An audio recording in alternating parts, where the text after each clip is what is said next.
But the reality is, in a lot of industries, not just our industry, right?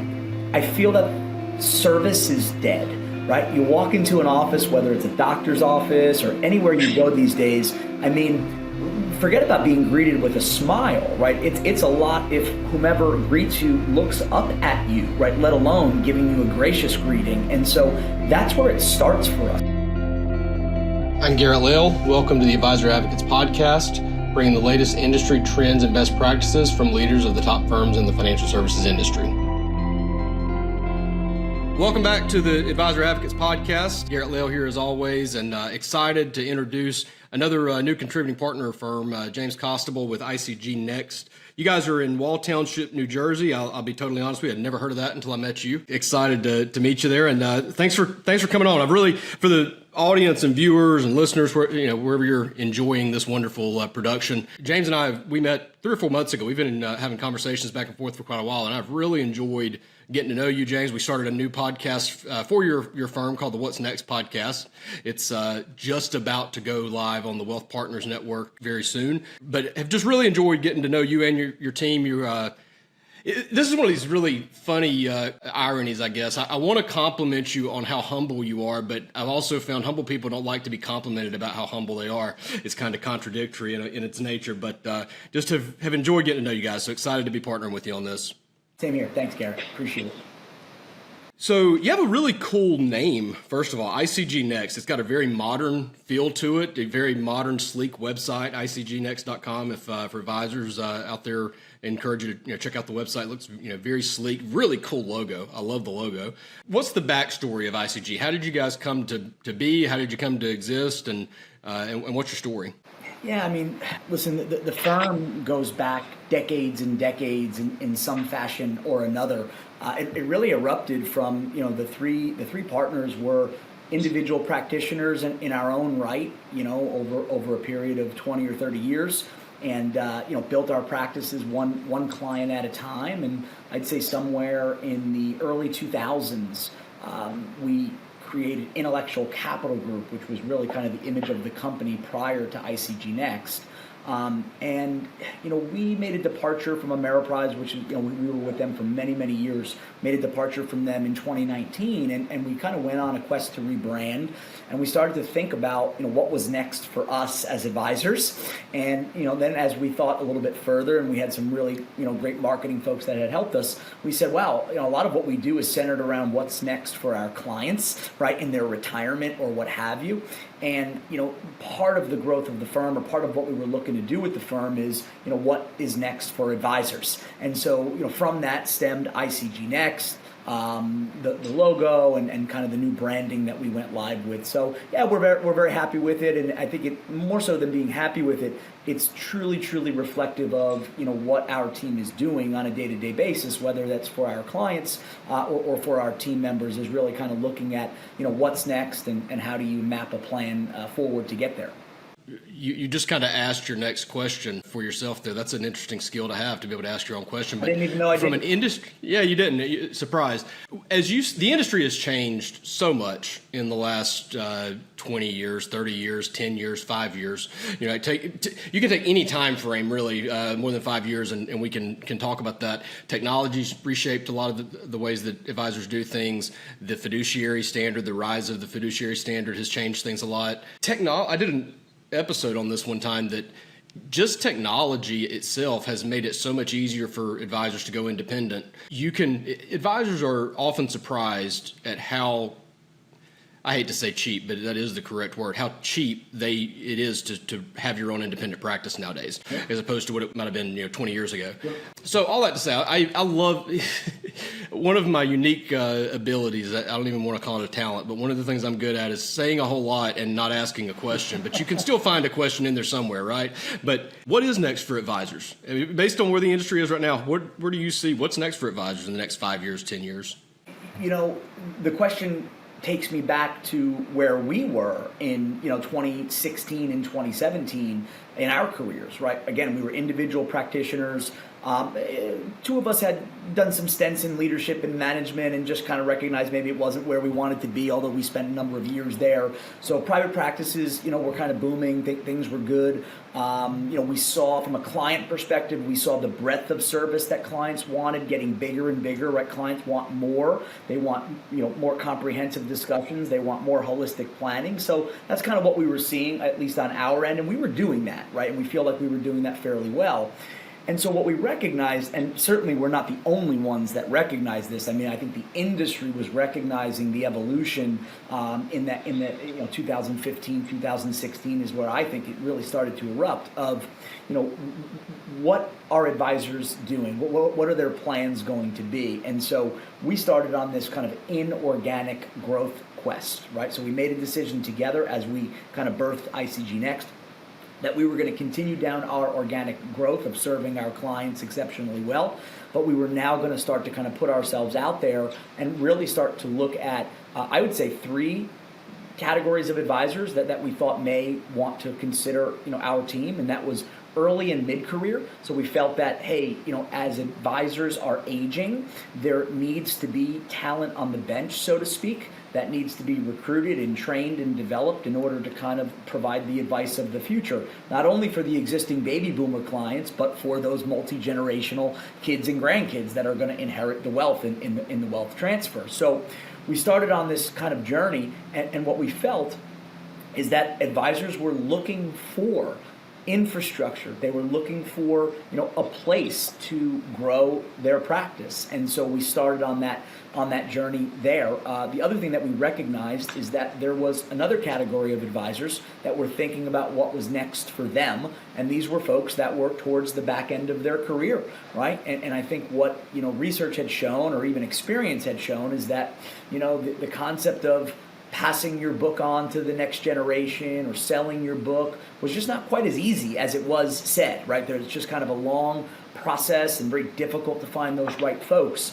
And so the way that we kind of started to build our model, the way that we started to think about what was next for us as a firm and as practitioners was to really start to be a place where we can pair these retiring advisors with early and mid-career advisors that were really, really yearning to provide exceptional service. They just didn't have the 30 years in the front end of their career to kind of build that practice. So we believe that it was a really, really likely match. And again, we're not the only ones out there that recognize this. And that's kind of how we started to build the firm's capacity in that way. We felt that if we were going to go in that direction, that we needed to kind of create an infrastructure and a staff and client service professionals that were going to be able to support that match. Yeah, you're right that the industry is recognizing what you just said, and you're not the only one providing that. However, you might be surprised, and I think a lot of people might be surprised, when an advisor reaches out to me about searching for a new firm. I work with, the gambit of different types of advisors, mid-career, young advisors, retiring advisors, but I will say there's a clear-cut, most common profile that I seem to work with and seem to attract and talk to. And that advisor is typically around 50 to 60 years old.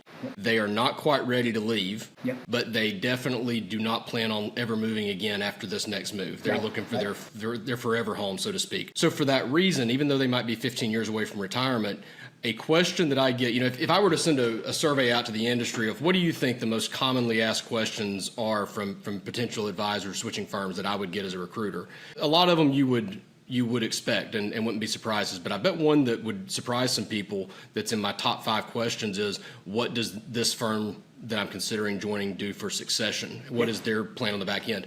So while you're not the only one doing it, there are a lot of firms that have not quite checked that box yet, and that puts them really behind the 8 ball when it comes to recruiting new advisors. Yeah, it's funny because one of my partners, said something to me many, many years ago, and it was really, really rang true, even for ourselves inside of our own firm. A lot of advisors, they feel that succession, right? They can check that box if they have this document. Hey, here's my succession agreement. Here's my succession plan. And yeah, the document is part of it, but the bigger piece that we recognize, and that's kind of how we've tried to kind of build the firm moving forward, is what about the capacity, right? So anybody can have a document saying that I'm going to buy Garrett's practice or I'm going to be Garrett's succession plan, but if 150 households landed on my plate tomorrow, right, because God forbid something happened to Garrett, A, do I have the capital to handle it for his family, right? And B, do I have the capacity to actually serve those clients as well or better than Garrett did? And so for us, right, we started to look beyond the document that says, hey, I'm going to be your successor, or you're the type of firm that I would want to be my successor. And we started to look at how would that logistically work? And so when we look at acquisitions and when we look at advisors that might join our firm, regardless of whether they're early, mid, or late career, we look at specifically where they're going to fit in, right? How is that going to work? Because it's important, right? I think it's actually probably the most important part of the overall process. What's the size of your team in terms of how many advisors do you have on your team right now, and what's your total AUM for the entire group? So we've got roughly 18 advisors in the group between New York, New Jersey, and Florida. We've got 11 or 12 staff members in varying capacities: operations, marketing, client service. And right now, the firm's AUM is roughly about 2.1 billion or so.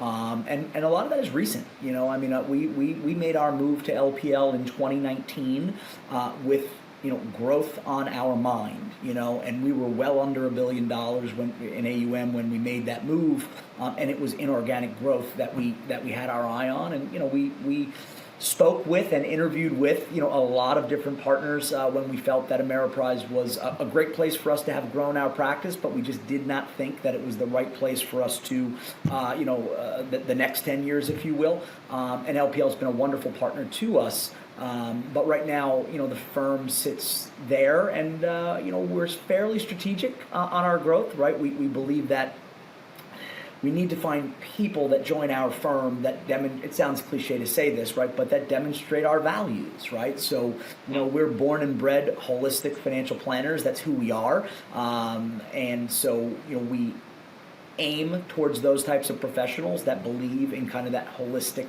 advice.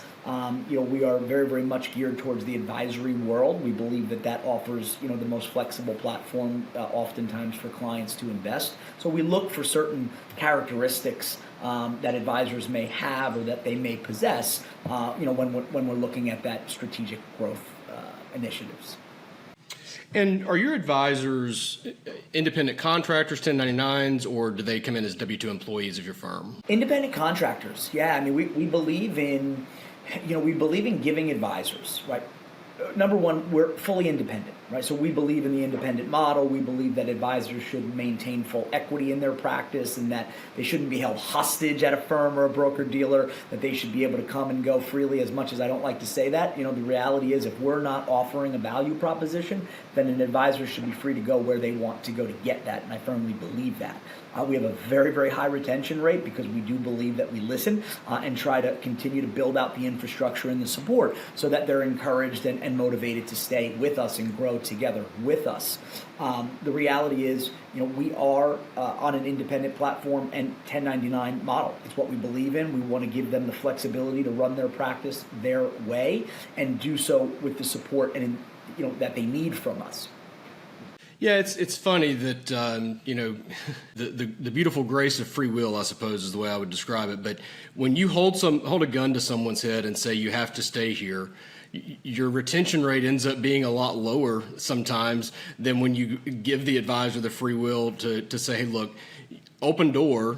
But that forces you as the firm to do a good job and to make them, I hate to say it this way, but it is the truth, to recognize the fact that you are a service provider to that advisor, not their boss and not their keeper. So yeah, we're very clear on that, right? I mean, I think that's well said, Garrett. I mean, we are very, very clear that the reality is, our job is to create an environment where our people feel motivated to grow, motivated to offer exceptional client service to their clients, because let's face it, that's what this business is all about. Even at a firm level, when we're looking at mergers and acquisitions, everything really boils back down to how are we supporting the end client? And so for us, we look at it very, very clearly. We take input from our people and say, hey, how can we make it better? We can't always deliver what everyone's looking for. We recognize that, but we try to kind of continue to do that, whether it's on the marketing side or on the operations side, or just the platform in general.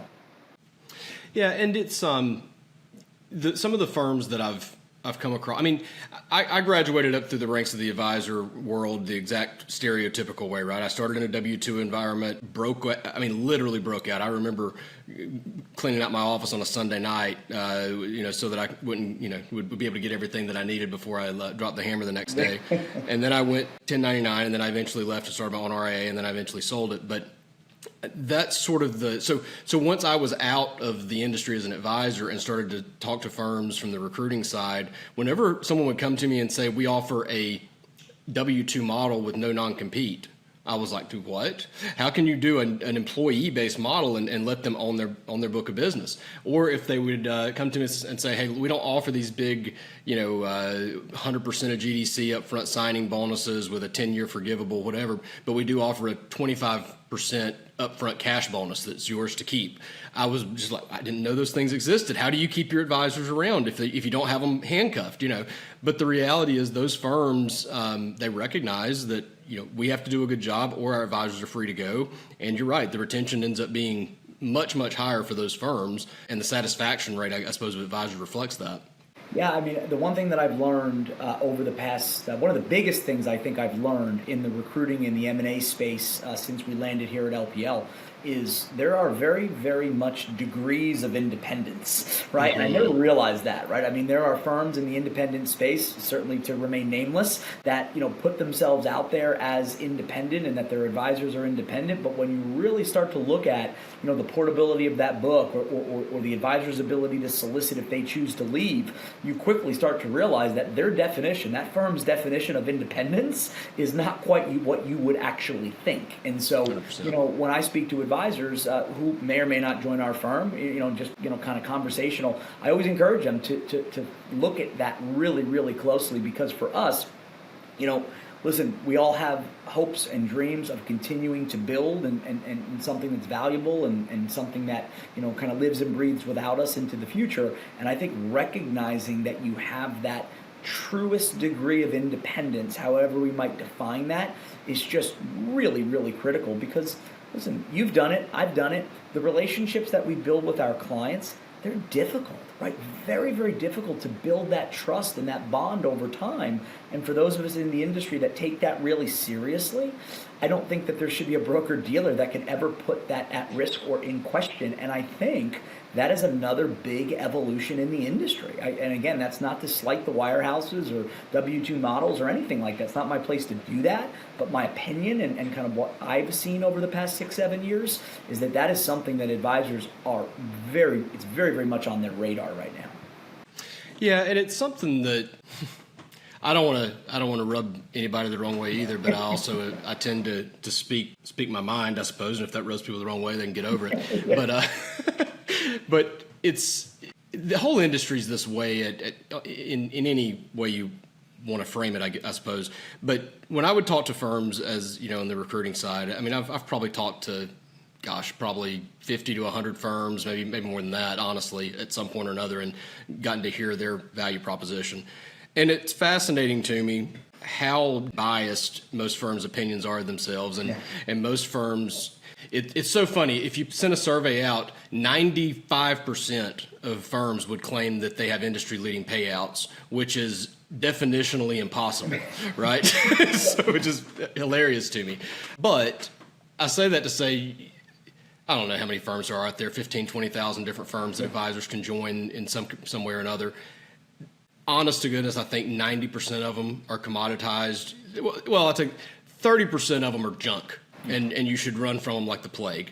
Another 50 or 60% are all pretty much the same. I mean, you get what you now that they may be an independent firm or a W-2 firm, or there may be different forms of that, but just categorically, they're all pretty they're pretty fair value is what I would call it. You get what you get. But then there's about, I don't know, 10% or so of the firms out there that truly are unique and they truly do something a little differently. It usually has to do with a firm who recognizes the direction the industry's going, and they're trying to beat the puck to where it's going to be, as opposed to chasing where it was 10 years ago and trying to bring it back to that. So it's commendable when I see firms that do that. One thing I will say, again, I'm not trying to just flatter you to death here or anything like that, but one thing that I've really enjoyed about our conversations in the past, again, we've had a lot of conversations off the recording, and I do tend to try to only work with that 10% and the ones that I really do believe are genuine. I believe that you are one of the very few who genuinely mean it when you say that you put the client first. And I say that with a lot of, that's not an easy thing for me to say, okay, because I've seen so many different firms and advisors. That's so cliche. Nobody's going to put on their website, we put the client second. Everybody has to say we put the client first. But when you get under the hood and you look behind the curtain or whatever metaphor you want to use, it's not usually executed. But you have iterated to me, and we've talked about it, that is something you truly mean, and that's a key differentiator worth talking about. Yeah, I have to tell you, it's kind of a pet peeve of mine nowadays, and I talk about this to my team all the time, and you and I have certainly talked about it. In this industry, in this business, right, you have to put the client first. That's what this is rooted in, right? We feel privileged, right? It is not our right, it is our privilege to kind of guide these families through, good times, bad times, everywhere in between. And we take that super seriously, and everything that we do at a firm level, right? I know today we've talked a lot about, the direction of the firm from an advisor perspective and from a recruiting perspective, but never lost on us is the fact that what makes this place run every single day is kind of what our advisors do, myself included, right? Still in private practice, still in personal practice. But the reality is, in a lot of industries, not just our industry, right? I feel that service is dead, right? You walk into an office, whether it's a doctor's office or anywhere you go these days, forget about being greeted with a smile, right? It's a lot if whomever greets you looks up at you, right? Let alone giving you a gracious greeting. And so that's where it starts for us. As a matter of fact, when we rebranded the company and we redid our office space, we thought with, okay, the lobby is the first place people are going to step into. So how do we want to design that, right? Create a beautiful lobby lounge area with some snack. Again, we're not the only ones that have done this, but to your point, I do think that we're probably in the minority of not only firms in our industry, but in other industries that are thinking about that experience that the client is going to get from the moment that they walk into the office or the moment that they pick up the phone to call. And I do think it's lost. I was on the phone with, I think it was my health insurance company or something like that the other day. And, you've heard this story a million times. It took me about, 8 or 9 minutes to get to a live person. When I got to the live person, they were, let's just say, less than friendly. And within about a minute or two, they pushed me off to another department. And when I got to that department, I got disconnected. So, we all have that story, right? And so, to us, that's where it starts, right? When you call our office, you speak to our client concierge. She knows, I'd say, the lion's share of our clients, and it's amazing to me what she knows about them and how personal of a touch she has. And I think people appreciate that because it's not what they're getting anywhere else. Again, not financially necessarily, but just any industry that you look at nowadays. So I appreciate you saying that, and it is very, very high on the list for us to consider, even as we grow, right? Because as we grow, and I think a trap that a lot of firms fall into, a lot of enterprises fall into, is in their quest to grow, right? Which is common, right? Businesses have to grow, whether you're a restaurant or a financial firm. Growth is part of it. If you're not growing, you're dying, right? As they say. But, with growth can sometimes come, a loss of what it is that you were known for, right? That service that you provided or, that personal touch. And so we've been as deliberate as we can be about growing, but still trying to maintain that feel that small feel. And we put a lot of time and effort into doing that, whether it's client to staff ratio or advisor to client ratio. I mean, these are the things that really drive the ability for us to stay in a personal contact, because I think it's another thing that's very, very missed out there. In everyone's quest for growth, they often forget about what made them unique in the first place. One of the fallouts, I suppose, of COVID is humanity might have been going in that direction anyway, but COVID definitely exponentially sped up the process of becoming more and more impersonal, I guess, or less and less personal, the way you want to say it. I was talking to an advisor the other day who had reached out, and we're doing a search, and he starts throwing off 4 or 5 different firms that, you know, he's heard of, good things, bad things, whatever. And I explained to him, I said, look, you know, I don't have probably the breadth of contacts in the industry or the relationships that some other recruiters have. A lot of recruiters, I mean, they have 200, 250 firms that they have good relationships with. I don't have that. What I have tried to work on is, or focus on really, is identifying the good people in the industry. And I did an entire episode or a podcast on this where I said, you know, technology has grown to the limit and to the point now where nobody's winning based on technology anymore. Everybody has access to the same technology. Absolutely. And it's very affordable, so everybody can afford it. And that is, interestingly enough, causing the human component to become the key differentiator in firms. I can send you, you know, if you want a firm that has access to this particular technology, I can give you 50 different firms out there that have it, right? But the difference is, and I've seen this experience. I mean, I've had advisors who meet with one firm and then they meet with another firm that they think they're going to like more, and then once they talk to them internally and they get to know the people behind it, they're not interested anymore because they're not who they say they are, or they're not. It's just not. And everybody has been burned. Well, if you've not been burned in this industry, you know someone who's been burned in the industry, and everybody's a little jaded. So trust really is the thing that matters the most, whether it's an advisor or whether it's a client trying to pick an advisor, right, or an advisor trying to pick a firm. If you can't trust and believe that in what the other person's telling you, it doesn't matter how good their story is, right?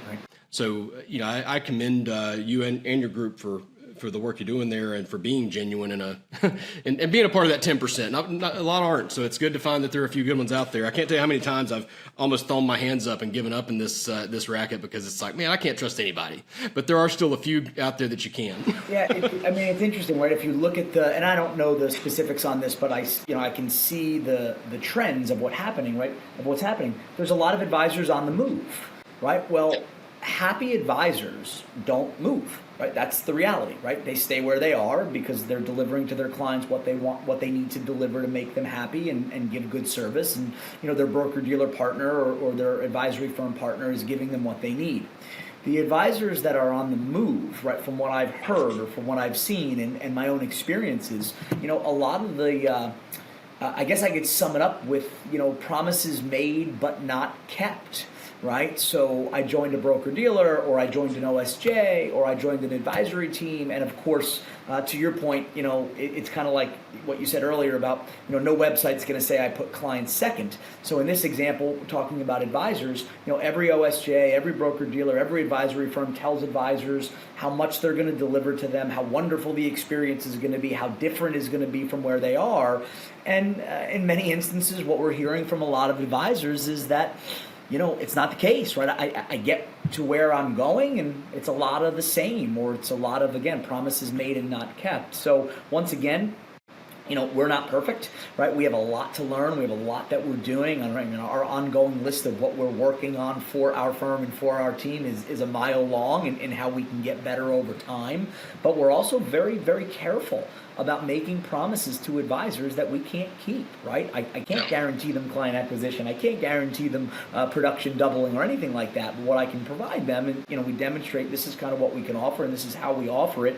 And so we're very careful about that, because I think that most advisors do want to find their forever home, right? I don't think moving is not fun, right? Let's face it, right? For advisors that have done it, it's really not that pleasant of an experience, but it's necessary sometimes to make sure that you are partnering with a firm, partnering with a broker-dealer that can give you the platform that's going to allow you to serve your clients best. That's what it was for us, and I think that's what it is for a lot of advisors that are out there, you know, looking to make a move.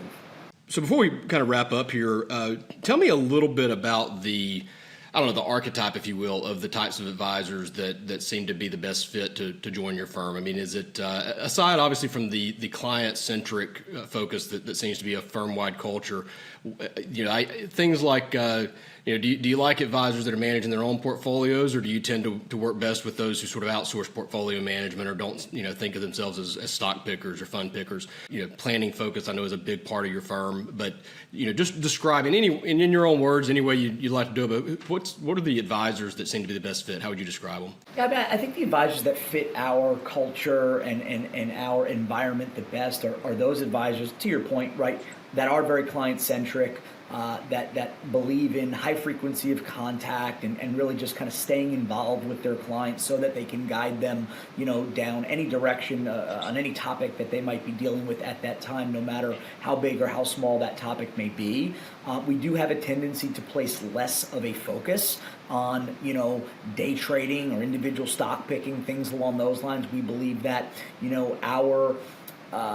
our role in the investment management is to kind of work side by side the investment professionals and the research professionals to build, models and custom portfolios that suit our clients the best. So we do tend to, outsource that, not fully outsource. We take a real vital role in that. We have an internal investment committee that meets quarterly so that we can kind of obviously be judicious over that process. But to me, again, I think the advisors that really want to build, right, a practice, want to build a business that is 100% centered on client service, competence, right? I think that in today's day and age, I am surprised sometimes at the level of credential, I should say lack of credentials or lack of competence in some scenarios that we see from some of my colleagues out there that might be serving clients at other firms. And so here, we have a very, very big focus on competence, very, very big focus on credentials, and really, a focus on caring, right? I think there's a degree of caring and pride in your work. I mean, that's another thing that I don't know about you, but I see in a lot of industries, the level of pride that people take in their work has just really seemingly gone away in a lot of industries. And I don't know why that is. Maybe it's they don't enjoy what they do or what have you. But, I walk through these halls and I see a great deal of pride in what our advisors are doing, right? Not only are they happy to do it, but they're proud to be able to do it. And I think that's a big differentiator, between a lot of advisors. And you mentioned that your advisors are in New York, New Jersey, Florida. Are you geographically focused necessarily in your recruiting efforts and acquisition efforts, or can an advisor in Omaha, so to speak, join the firm remotely? We've recognized our limitations. We had the opportunity to kind of expand out into the middle of the country and out to the western part of the country, but our focus is very clearly, here on this, I would say this East Coast region, right? It's what we feel most comfortable with. It's what we feel our capacity is. It's our ability to oversee. So yeah, some of our advisors are obviously plugging in more virtually now than they ever did before, but we are also, probably more so than many firms, we are a very, very in-person type of a firm. I mean, we were back to work in the office probably a bit more quickly than a lot of other firms were. I always had the premise that the world would return to work one day, and when a lot of people thought that would never happen, and of course we're seeing that more and more now than we ever did before, and I believe in that, and I think that creates camaraderie. I think it creates the best work productivity. Not that we're opposed to anything like that, but the East Coast region is kind of where we're most focused, and of course the tri-state area, I would say, even more concentrated for us. I don't want to hold your feet to the fire here and put you under the gun, but just broadly speaking, or at a higher level, what do the economics look like to the advisor? I mean, it sounds like you're providing office space, you're providing that workstation, work environment. You mentioned earlier that there are a lot of different brands of independent, and there are independent firms out there where the advisor pretty much has to come up with everything, but they get a 95% payout. Other firms, you may be at a 60% payout in independent, but everything is plug and play. You've got everything you need. So somewhere in that ballpark, where do you kind of line up in the industry as far as the economics go for advisors? Yeah, so three things I would say about that. First and foremost, we believe in economies of scale, right? And so, in our quest to grow the firm, what we work day in and day out is to continue to create economics for our advisors and for the firm that look better and better. And as we grow, that of course, looks better and better for us and for our advisors. And we're grateful for our partnership with LPL, who helps with that.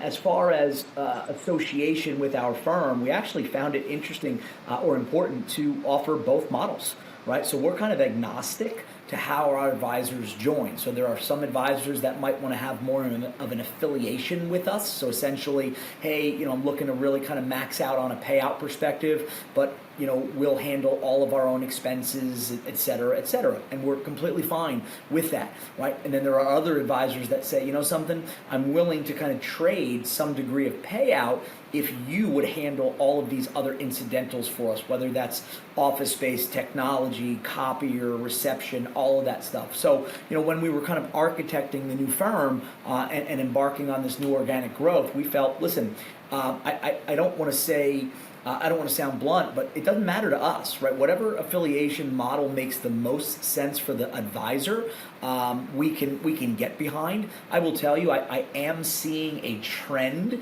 towards more and more independent advisors that really want the minutia handled for them, right? They don't want to worry about the copier breaking down. They don't want to worry about, was the website updated, or all this other kind of stuff. So I am seeing kind of a lean more towards that supported independence, if you will.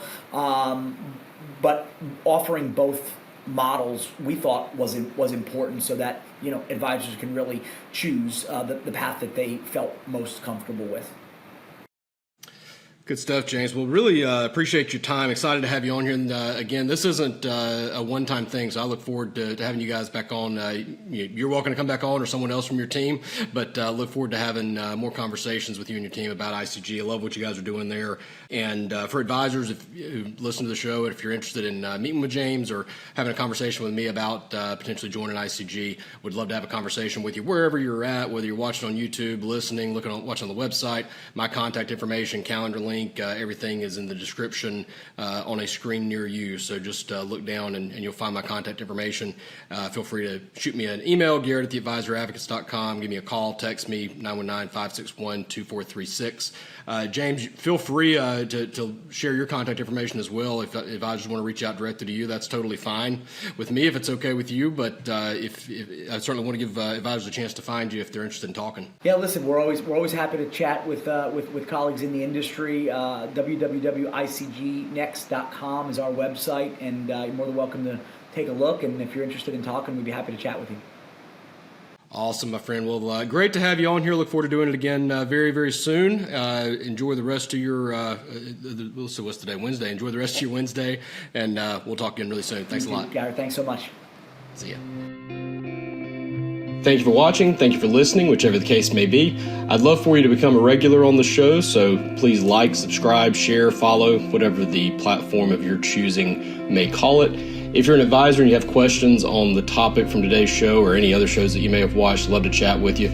Feel free to shoot me an email at garrett@theadvisoradvocates.com, and we can schedule a time to sit down and chat. And if you're interested in becoming a sponsor for future episodes, I'd love to chat with you as well. You can also reach out to me at that same email, garrett@theadvisoradvocates.com. Please be advised that nothing that myself or any guests or co-hosts talk about on the show is intended to be legal advice in any way, shape, or form, or financial advice or investment advice or anything of that nature. It is strictly for education and informational purposes only. Really appreciate you listening. Have a great day.